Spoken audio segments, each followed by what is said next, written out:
Hi, and welcome to TPA Talks. And today we're with Dr. Dawkins, and my name is Tabitha, and today we're going to be talking about Durkeeville. So, what do you do? I am a clinical psychologist specializing in forensic and police psychology. And I own a firm, a psychological corporation out of Chicago, and I continue to work with others, other doctors in this venture. That is really cool. I actually want to be a neurologist when I get older. Yes. When you get older. Yes. It's time to start, okay? That would be a wonderful career. Yes. I've always wanted to be a doctor ever since I turned 2. So, yeah. What was your experience growing up in Durkeeville? Well, Durkeeville brings to mind wonderful childhood memories. If I put it in historical perspective, it may be better to understand what life was like for Black folks in Jacksonville in the during the Depression in the 1920s and 30s. You remember your history that at that point in time, Black people were really not that far out from slavery. And after slavery, Black people dispersed all over the country, but many stayed here in the South. And those who stayed in the South, even though they were free, they had to experience the oppression of the backlash of slavery. So we went into a period that we called, after Reconstruction, then Reconstruction was the oppressive time in which Black folks were considered second-class citizens. In the 30s, as you might remember your history, the nation itself fell on hard times after World War I, and there was the 1929 stock market crash and so forth. But the bottom line is this: housing was hard to come by. I mean, the old movies that you saw of people living in shanty tacks with wood houses and floor, well, that was all over Jacksonville. And that's where many of the Black families lived in and around where Durkeeville project was eventually built. But the idea of the project was, in the 30s, the federal government, for the first time in the history of our country, became involved in housing people because there was so much disruption in homelessness, especially among the poor. And the actual word project came from the idea that this indeed was a project of the federal government to provide housing for poor people. Now, Durkeeville, especially Durkeeville, was actually a demonstration project.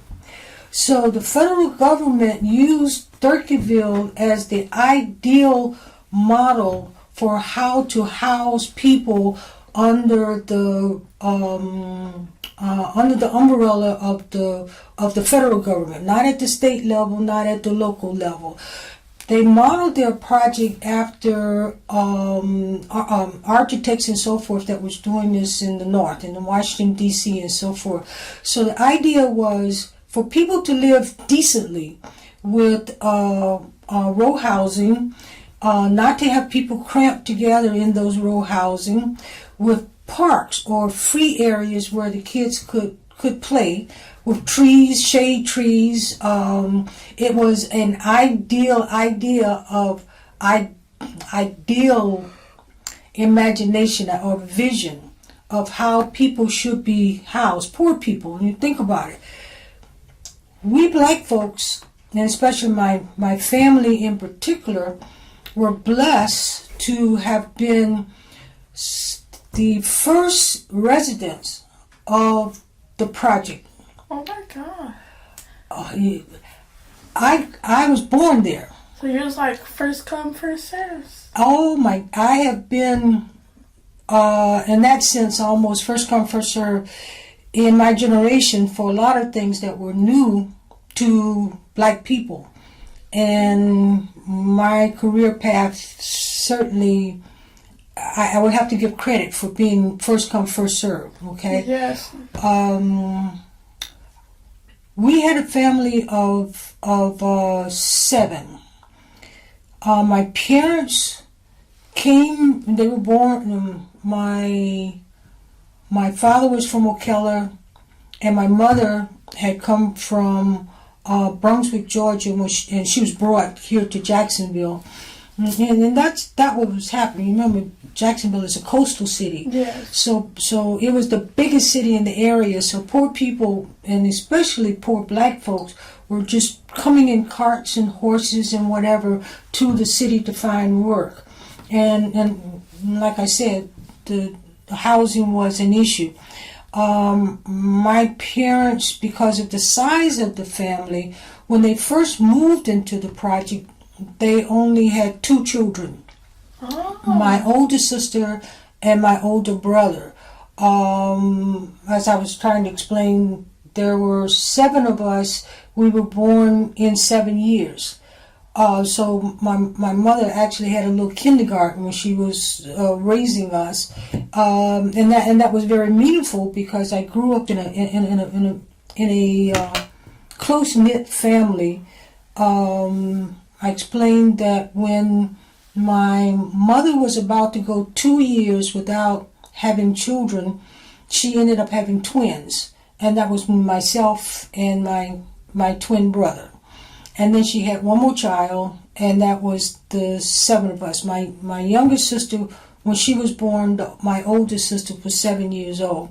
And there were 3 boys in between, my twin brother, me, and then the sisters were the bookend. Okay, early memories of Jacksonville still are so wonderful for me today. I can go back and actually see in my mind the many evenings that we played out front in a little red wagon, little kids going up and down the street. And when we would go to the back of our house, there was actually an empty lot with bushes that all the kids in the neighborhood played. There was minimal crime, if at all any crime. There was a community of folks, and you were like this. The community had a headquarters right there on Myrtle Avenue. Oh, I know where that is. You do? Mm-hmm. The headquarters was run by a woman called Miss Boyd. I don't know her first name, whatever, but I think she was ex-military. And she's a black woman. And what Miss Boyd made her role was to make sure that families kept up their homes, not just the outside of your home, but the inside of your home. And like a military inspection person, she would come into your home and make sure that there was no garbage, everything was in order, whatever. And if you were not like that, she could actually have you move out of the project. She had that much power. So everybody was very fearful of Miss Boyd. I remember only order and cleanliness. And what happened to us, that the project grew really fast. When I was about 5 or 6 years old, they built a new part of the project. And we were one of the first families to move into those homes. The good thing about those projects is that they were built in row houses, but they were built in multiple units. So a family of 2 could live on, a family of 2 or 3 would be in a smaller unit. They would have 2 big units for the larger families with 4 bedrooms, and then they would have the smaller units so people weren't just crowded all together in one unit. Yeah, they wanted y'all to have your own space. Exactly, and we did. Oh, those were some of the most wonderful years of community that you could imagine, of growing up in a project, but it was ideal. We kids played together, celebrated holidays together. We went to school together, families, and this is important. Even people were living together, and we were all poor, but there was a certain status among people, even though they were of the same income, all poor.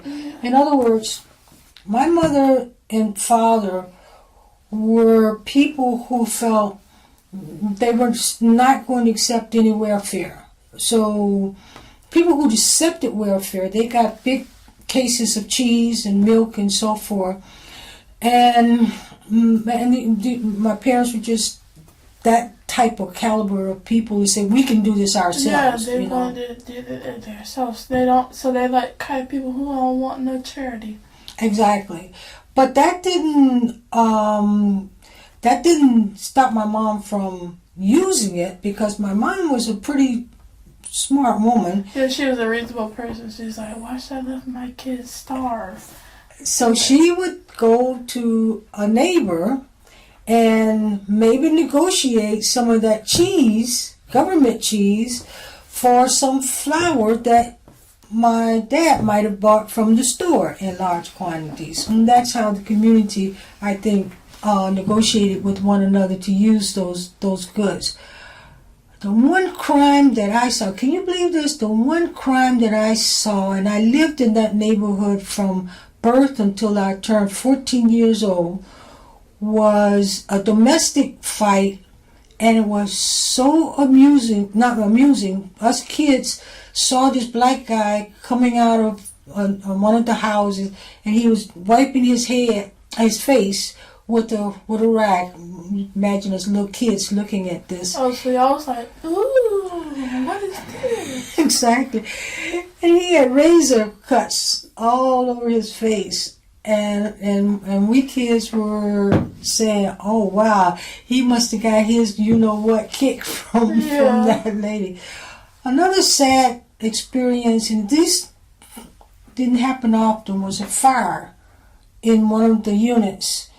And when anything happened, everybody in the neighborhood knew about it. Exactly. Everybody, it's like, like old times, like when somebody's house caught on fire. I mean, yeah, you got the firefighters, but before the firefighters come, all the neighborhood people, they be passing the water buckets down and throwing it on the house, and then, it eventually burned out. And in this case, that was the first time as a child that I saw a tragedy, because I got a glimpse of bodies covered there, and that was the talk of the community for a long time. So it is important to understand about the early years of Durkeeville. Durkeeville was actually a national success for the first, generation. So we would say from the 1930s until the early 60s, from 1930s to the early 60s. It was a model project, and many of the projects across the nation were modeled after Durkeeville. Okay, and myself and my family benefited from that, being the first. Nobody ever lived in the house that we lived in before us. We were the first family to live in that unit. Now, I'll tell you something that may be of interest. Over the years, as I pursued a career in psychology, I left Jacksonville once I went on an internship for my PhD degree, and I went to Chicago. Now I really encountered projects, high-rise projects, and by that time these high-rise projects were devastating. I even worked in the communities as a psychologist ministering to people coming out of the project. Now I see real crime. Now I see tragedy. Now I see all of the negative things that come out of people living crowded together with and the kids who had to survive or try to survive in those projects. So having lived in a project, and now I'm a professional having to attend to people in projects, I would periodically, almost always, when I come back to Jacksonville to visit my parents, I would come to the Durkeeville project.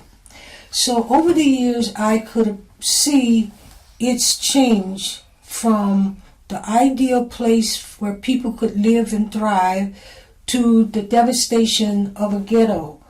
And interesting enough to me, by that time I had a nice car and I was professional, and I would take these trips by myself. This is my childhood home. And people will say, "Are you driving up in Durkeeville by yourself? You are crazy, you know." Well, you growing. That's what I'm trying to say. No, it's so dangerous. The community was dangerous, but because I was exposed to communities far more dangerous, you were confident in yourself. I wasn't scared. Okay, but cautious, but not scared. One time I went, and they happened to be rehabbing and painting the unit that we had lived in. Now, in 20, 30 years, I hadn't seen that unit, only as a child when I left it at 14. I asked the people who were there if I could walk through the unit, and they allowed me to do so. And you know, when I walked through that space, I was amazed at how small it was. Oh. I could not imagine that 9 people lived in those closet spaces with one bathroom. And as I looked, the other thing that impressed me was, as a child, this place was massive, a big place. You could go down one street, one corner, and so forth, and it seemed like it would never end. But as an adult, when I came back and looked at it, it was actually a big square block. It was so small. Oh. And that many people to have been put into that small square space. And it was a good thing that we were the first, because we got the benefit of the newness of it, and it worked. So you guys kind of got to live in the, housing haven, or a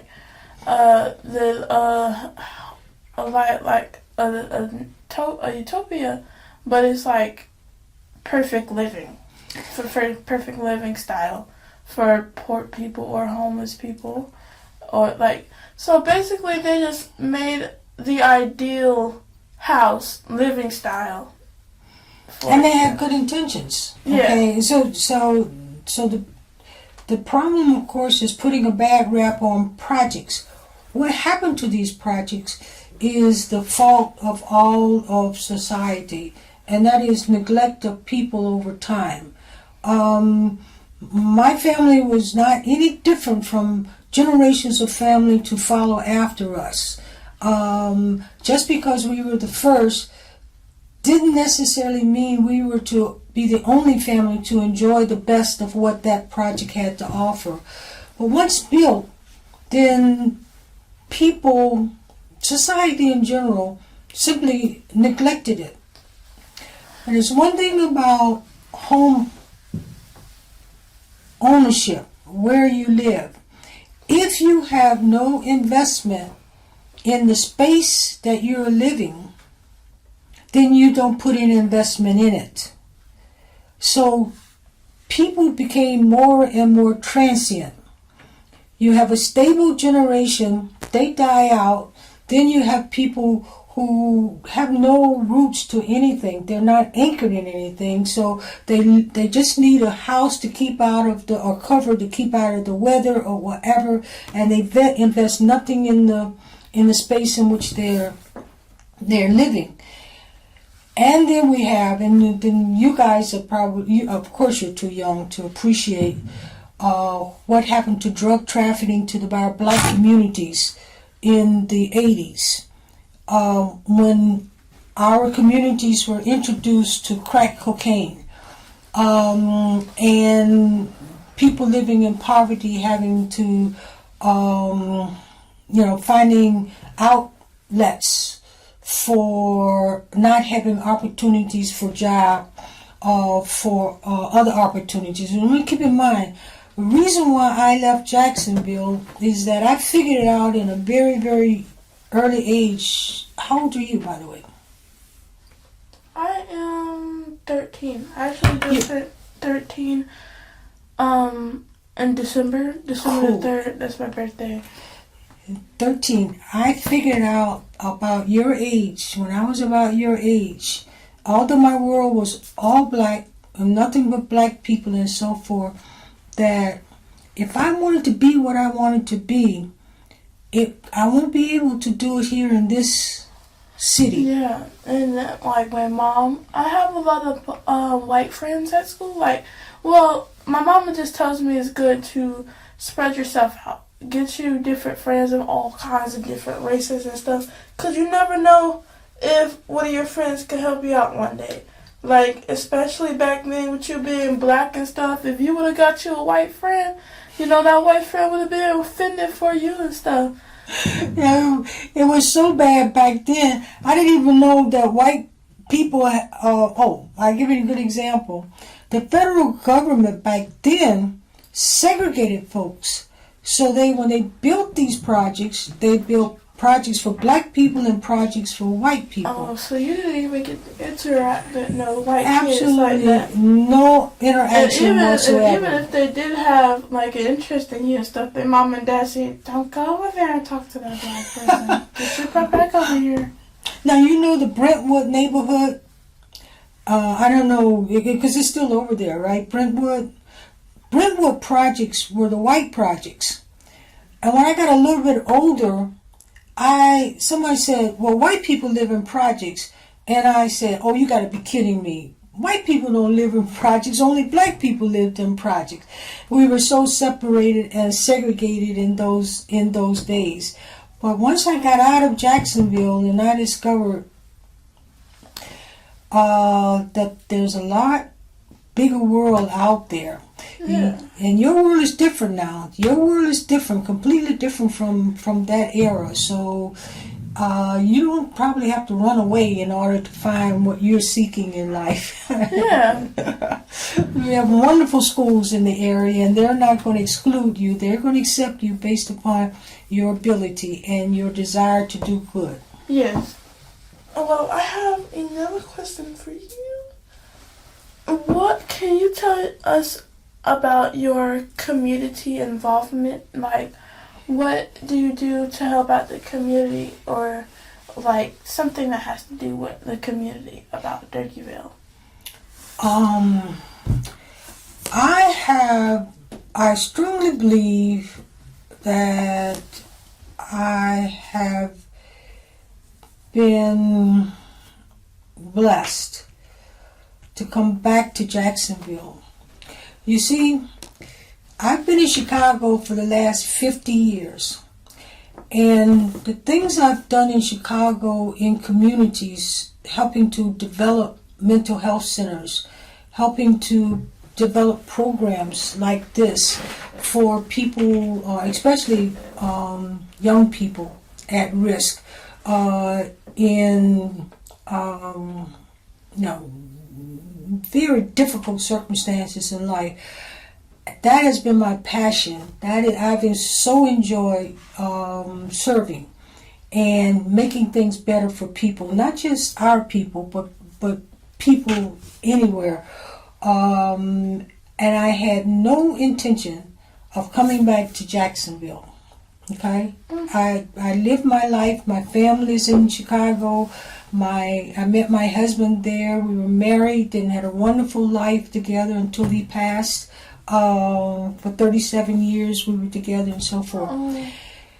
And because my mother was here in Jacksonville, and she was 102 102 when the family decided they weren't going to put her in any medical setting anymore if she got sick. I was the only one in our family, and all 7 of us are still alive and doing well, that we would come back, that I would come back to Jacksonville and stay with her until she transitioned, until she passed. Now, when I come back to Jacksonville, I discovered after 50 years a completely different city, far different than the complexities of living in a large city like Chicago. And I have been so impressed with the community spirit that are people that I'm meeting here in Jacksonville that are working towards affordable housing, that are working towards homelessness, that are working towards programs to developing for people. I'm going to regress for a moment. When I came back, I had somebody to just drive me around the areas of Jacksonville, and I have to admit that the same poverty that I left 50 years ago was still there. Yeah, there's still a whole bunch more homeless people like downtown and stuff. So you were thinking that, that was already dealt with. You would think, as I looked around, I would think that generations of people who were standing on the street when I was a young person, their sons and daughters and grandchildren was on the street now. Nobody had done anything in any of these communities. And it's not that they hadn't done anything, it's more, I think, from neglect. Nobody really cared. Nobody really cares. Nobody starts up nothing, tries to get anyone, things. And then it's kind of the humans' fault, too. Because like you said, when people worked hard to make their houses and stuff, nowadays when somebody who's homeless gets money and stuff, they go spend it, immediately on, some crack or something like that. Something they don't need. They don't save it and try to, get better or to get to a point where they can afford a house or at least try. And you think about what happens to a lot of black people. And this is important for your generation to appreciate, that it is all right to go to school, get a degree, get a job, and make good money and have a choice. I want to get married or live with somebody, and I'm going to buy me a house in this nice community, and I'm going to now have money in the bank and live my life, and I'm going to do good, right? Yes. But what we forget as black people, that our freedom depends on all of us being free and having those opportunities. So if we don't give back to our communities, then there's always going to be a percentage of us that will stay trapped in these inner cities. And to me, that is unfair. So your question about community involvement, that is my passion. That is what I want to encourage every young person to be a part of, to understand now. Yes, you work your way out of your situation where you may be now, but that's only the beginning to an end. Your end should be to take and bring your brothers and sisters out of their situations after you as well. Yes, because, they're your family. You always got to look out for your family. We are family. You don't have to put your family before your family, but once your family is checked, it's only normal to you to go check on your family. Even when somebody wins the lottery or something like that, they always go get their mama somebody. So you have to have your backs for each other. And even my mama, she had her own house when she turned 21. And she had saved up all the money for it and everything. She got her own car too. Her mom and dad didn't have to buy her anything. She had it ready because my mom, she's a seamstress. So she, she was selling them gowns and stuff during her high school year. She made a whole bunch of money. So she had her own little plan set up and ready. Like me, I'm making a good life right now because kids right now, they don't think that's important. They just think it's a joke to get education and go to school and stuff right now. Like, now in our generation, teens and stuff, they dropping out of high school and stuff. They think it's a joke. And to your point, I don't know what we have to do to make it so that your generation understands that if you don't do something positive for yourself, you will be trapped in this community with no way out. And what does being trapped mean? That You're stuck. You're not just stuck. For black folks, it's even more tragic, because when you're trapped in these situations, now you end up getting involved with somebody who's doing drugs. You might not want to do drugs. Yeah. But you end up associating with somebody doing drugs. And eventually you'll end up doing drugs just like that. Well, even if you don't. If the law enforcement finds your friend and you with your friend, yeah, you're gonna get accused too. I tell young people all the time, Hey, if they're arresting a group of black kids and you know that you haven't done anything, you think the cops know how to sort that you're the good one? You all black kids. I mean, like, even if you didn't do anything, you're guilty by hanging out with them, guilty by association. Exactly. Like, my mom, she be telling me, if you in the gas station, right, and you go and your friends are out in the gas station, go in the car, why are you in the car with them? Because if y'all get pulled over, all of y'all gonna get in trouble because you're in the car with them. You're the getaway guy, so you're in on it. And you have to keep in mind another thing that has happened. From my generation, who benefited from things being new, first time. And that's 50, 60 years ago. We already come full cycle to your generation. Your generation now has been, not you, because it sounds like your mom is doing a great job with you and other families. But there are many families where the generations begin to die out in terms of taking care of family.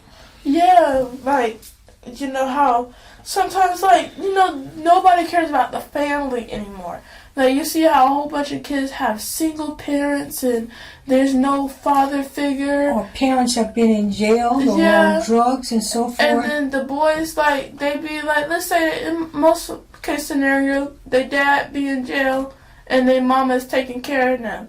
And they be going on the same path as their dad. And that path is one that is very tragic for their mental health. Yes. Because what happens is, if you are not around people who love, support, and care for you, then you begin to think that I'm on my own. Yeah. And nobody cares for me. So, if anybody does anything against me, I have to defend myself or I have to take them out. So you have no connection with understanding. You just can't do that. Yeah. So a lot of reasons, I think, why we have this impulsive to kill others, to kill one another, is because we have no connections to another one. Yeah. And then, you know, that spirit kind of takes over. And then, like, you don't really, they feel like that somebody's out for them. Like, when you get that alone feeling and stuff, you feel like everybody's out for you. And you got to take them out first. Exactly. Like how is sting first? Yeah, sting first. And that's the kind of mindset that they have. And then, like, that's why you have to have the family. You have to know that somebody cares for you and is watching out for you. Exactly. What do you love about Durkeeville? Like, when you were growing up and stuff, what do you like about your childhood? I like the spirit of community. Exactly what we were talking about, of people being disconnected. I grew up in a community where people were connected. I can remember as a child walking around the neighborhood and feeling safe. That's key. Feeling safe in the environment that I was in. And all I had to do was find a group of kids and we'll start playing, shooting marbles or playing baseball or stickball or whatever, some game. And there was always a sense of community, people doing things together. And in my case, I was very much an active participant in the community because I was the middle girl with 4 boys. So I ran around with my brothers, and I just so enjoyed that. I never felt threatened that somebody was going to grab me in the middle of the night or some boy was going to attack me or any of that. I never had any sense of fear.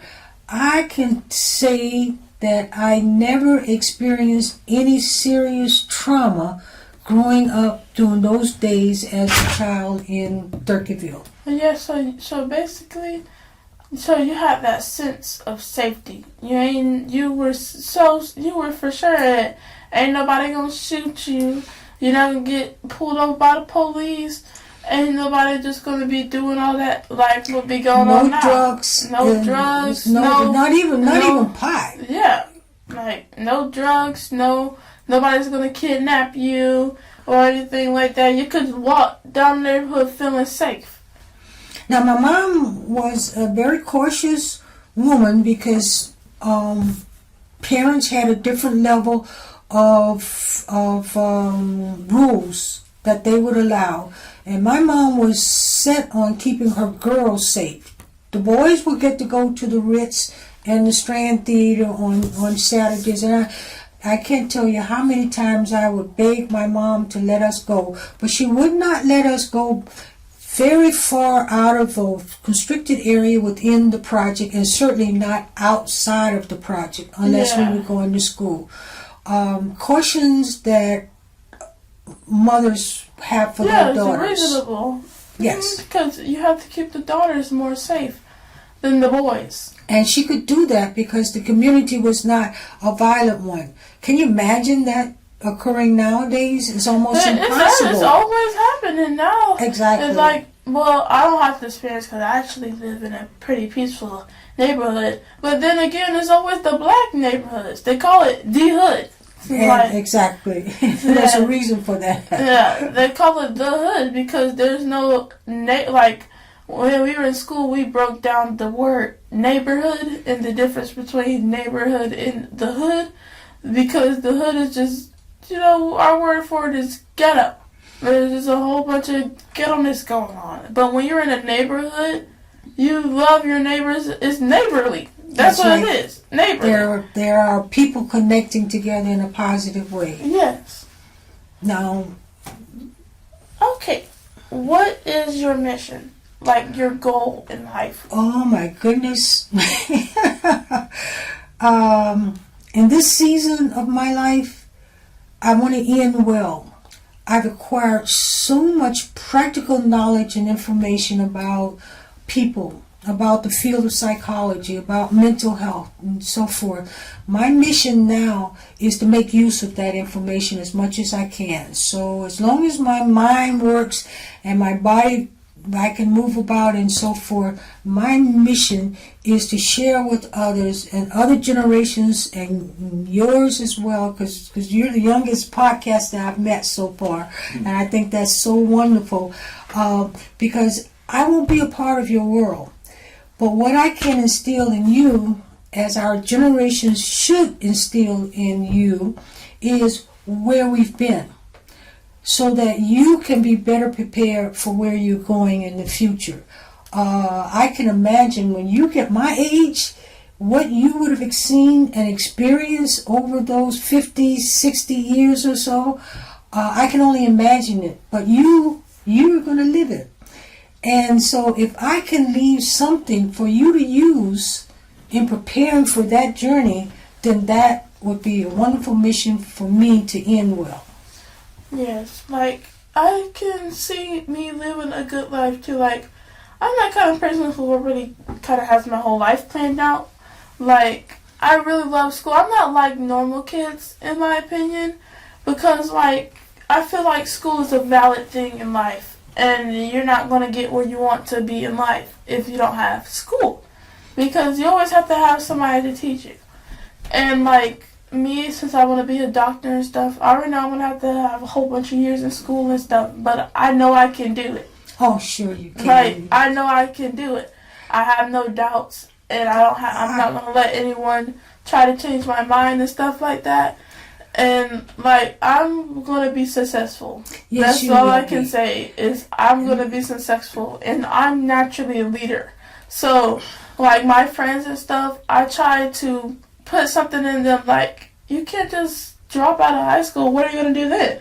Like, and then like even if I don't go straight to med school, I know I am because if I like stop that Well, let me give you some feedback that at 13 you're so far ahead of your peers in so many ways, and the thing that you want to do more of than anything is what you're doing, and that's reading and taking opportunities like this one that's been set before you, because you're going to grow faster and richer, and your world will be far more fascinating and interesting because you have opened doors for yourself. At 13, I don't think I've met too many 13s who seem to be at the level you are. Oh, that's so flattering. So we are currently on your last question. Is there anything else you would like to tell us, like about your life, your family, or like I don't know, like something that you find interesting that's on your mind that you would like to tell? Well, in closing, I would like to say, given the history of African Americans in this country, one has to conclude that we are special people, because what we have more than perhaps many other groups of people is resiliency. We know how to survive, and in many instances survive well. And it will be your generation that will take us to another level of existence. If you don't do a good job, you will eradicate all of the work, all of the pain, all of the turmoil, all of the things that our brothers and sisters have experienced for so many generations, all the way back to slavery. Africa is a good place because our roots are there, but African Americans are Americans.